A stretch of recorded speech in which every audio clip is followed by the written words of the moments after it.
తాకట్లో ఉన్న మీ బంగారాన్ని విడిపించి ఆ రోజు ఆన్లైన్ రేటుకి కొంటాం. Sharma gold company. శ్రీమాత్రే నమః. సుమన్ టీవీ వీక్షిస్తున్న ప్రేక్షకులందరికీ కూడా కార్తీక మాస శుభాకాంక్షలు. కార్తీక మాసం ఎంతో విశేషంగా అందరం జరుపుకుంటూ ఉన్నాము. అందులో ప్రత్యేకంగా ఏకాదశి, ద్వాదశి. ఈ ద్వాదశికే చిలుకు ద్వాదశి అని, క్షీరాబ్ ద్వాదశి అని పేరు. ఈ పూజా విధానం ఏమిటి, అసలు ఈ క్షీరాబ్ ద్వాదశి నాడు ఏం చేస్తారు అనేది కొంచెం వివరంగా తెలుసుకునే ప్రయత్నం చేద్దాము. యాదేవి సర్వభూతేషు ధాత్రి రూపేణ సంస్థిత నమస్తశ్యై నమస్తశ్యై నమస్తశ్యై నమో నమః. చిలుకు ద్వాదశి, దీన్నే క్షీరాబ్ ద్వాదశి అని కూడా చెప్తూ ఉంటారు. క్షీరసాగర మథనం జరుగుతున్న కాలం కాబట్టి దీన్ని చిలుకు ద్వాదశి అని, అలాగే లక్ష్మీదేవి ఆవిర్భవించి విష్ణుమూర్తి లక్ష్మీదేవిని కళ్యాణం చేసుకున్న రోజు కాబట్టి దీన్ని క్షీరాబ్ ద్వాదశి అని, అలాగే తులసి కళ్యాణము, విష్ణు కళ్యాణం చేస్తూ ఉంటారు. ఈ విశేషాలన్నీ కూడా ఒకసారి తెలుసుకుందాం.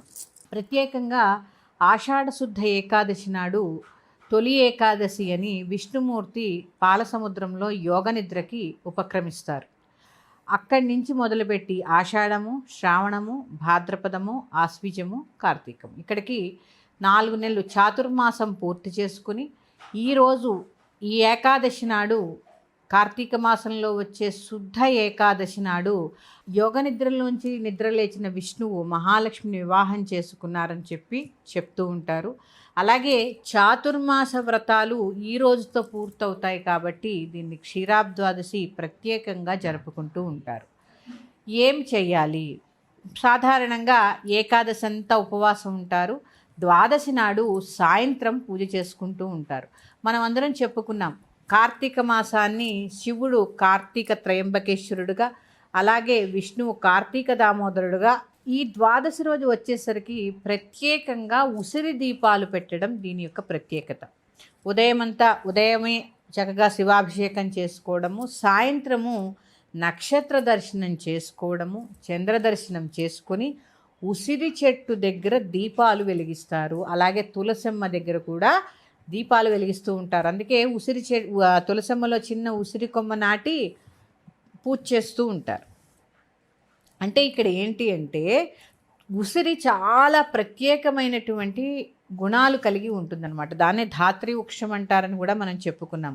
ప్రత్యేకంగా ఉసిరి చెట్టులో లక్ష్మీనారాయణులు కొలువై ఉంటారు. చెప్పాను కదా, విష్ణువు యోగ నిద్రలోంచి లేచి మహాలక్ష్మిని వివాహం చేసుకున్న రోజని ఆ లక్ష్మీనారాయణులు ఇద్దరూ కూడా ఉసిరిలో కొలువై ఉంటారు. అందుకని ఏం చేస్తారంటే, తులసీదేవిని మహాలక్ష్మి స్వరూపంగా, ఉసిరి చెట్టుని నారాయణ స్వరూపంగా భావించి ఈ రెండిటికి కూడా వివాహం చేస్తారు ద్వాదశి నాడు.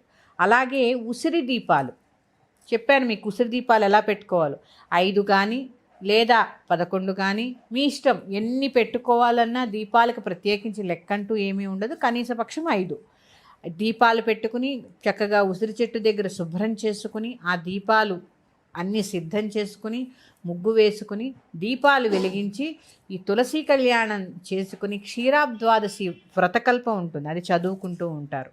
ఇది చేయడం వల్ల దాంపత్య సుఖం లభిస్తుంది. అంటే దాంపత్య సుఖం అంటే అన్యోన్యమైన దాంపత్యం లభిస్తుంది.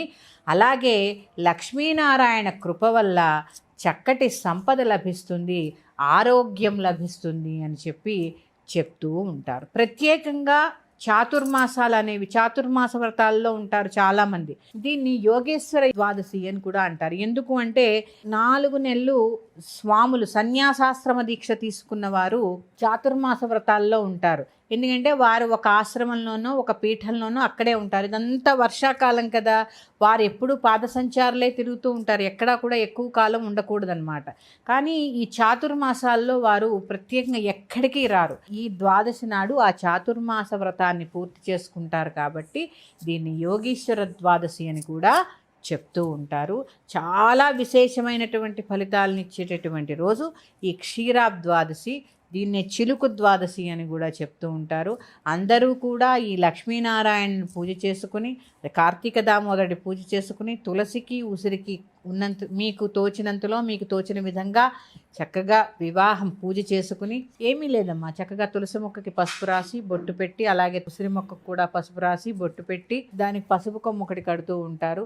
చాలామంది, కొంతమంది 365 ఒత్తులు ఈరోజు కూడా వెలిగిస్తూ ఉంటారు.